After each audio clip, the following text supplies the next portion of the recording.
दोस्तों, RD coaching classes में आपका स्वागत है। आज हम बात करेंगे कक्षा 12वीं फिजिक्स के कुछ महत्वपूर्ण क्वेश्चंस की। सबसे पहला क्वेश्चन है, इलेक्ट्रॉन के आवेश एवं संहति का अनुपात कितना होता है? तो 1.77 इंटू 10⁻11 कूलाम प्रति किलोग्राम होता है। उसके बाद आता है विद्युतशीलता का एसआई मात्रक क्या होता है? तो कूलाम स्क्वायर प्रति न्यूटन मीटर स्क्वायर। फिर आता है दो समान आवेश क्यू को जोड़ने वाली रेखा के मध्य बिंदु पर एक आवेश क्यू रख दिया गया है। यदि तीनों आवेशों का निकाय संतुलन में हो तो क्यू का मान होगा +q/4।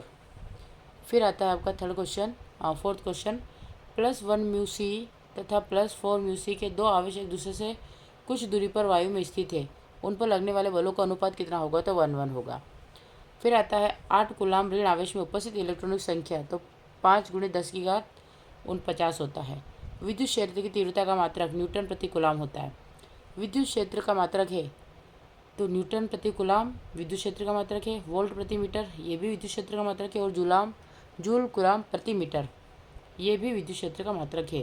फिर आता है R1 R2 त्रिज्याओं के दो चालक गोलों के पृष्ठों पर आवेश के पृष्ठ घनत्व बराबर है। पृष्ठों पर विद्युत क्षेत्र की तीव्रता का अनुपात कितना होगा? तो 1:1 होगा। आवेश का खोखला गोला विद्युत क्षेत्र उत्पन्न नहीं करता किसी आंतरिक बिंदु पर। विद्युत फ्लक्स का मात्रक है वोल्ट प्रति मीटर या वोल्ट गुणित मीटर। 5 कूलाम आवेश के दो बराबर तथा विपरीत आवेशों के बीच की दूरी 5.0 सेंटीमीटर है, तो इनका विद्युत विभव आघूर्ण क्या होगा? तो 25 × 10⁻² कूलाम प्रति मीटर होगा। फिर विद्युत क्षेत्र ई में पी आघूर्ण वाले द्विध्रुव पर लगने वाला बल आघूर्ण कितना होगा? तो P वेक्टर ई। विद्युत विभव का मात्रक होता है जूल प्रति कूलाम। E = 0 तीव्रता वाले विद्युत क्षेत्र में विभव V का दूरी r के साथ परिवर्तन होगा। V r पर निर्भर नहीं करेगा। एक इलेक्ट्रॉन को दूसरे इलेक्ट्रॉन के अधिक नज़दीक जाने पर निकाय की विद्युत स्थिति ऊर्जा बढ़ती है। फिर आता है वायु में 1 सेंटीमीटर दूरी पर रखे एक माइक्रो कूलाम के दो धनात्मक बिंदु आवेशों के निकाय की विद्युत स्थिति ऊर्जा होगी 0.9 जूल। वायु में रखे दो धनावेशों के मध्य परावैद्युत पदार्थ रख देने पर उनके बीच प्रतिकर्षण बल का मान घटेगा। 100 माइक्रोफेरेड धारिता वाले संधारित्र को 10 वोल्ट तक आवेशित करने पर उसमें संचित ऊर्जा होगी 5 × 10⁻³ जूल।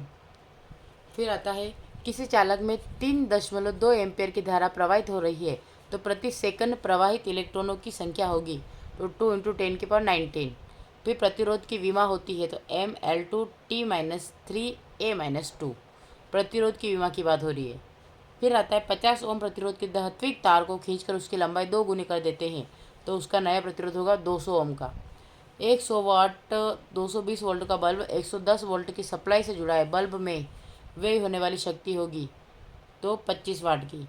समांतर क्रम में जुड़े 10 ओम के दो प्रतिरोधों की तुल्य प्रतिरोध है 5 ओम।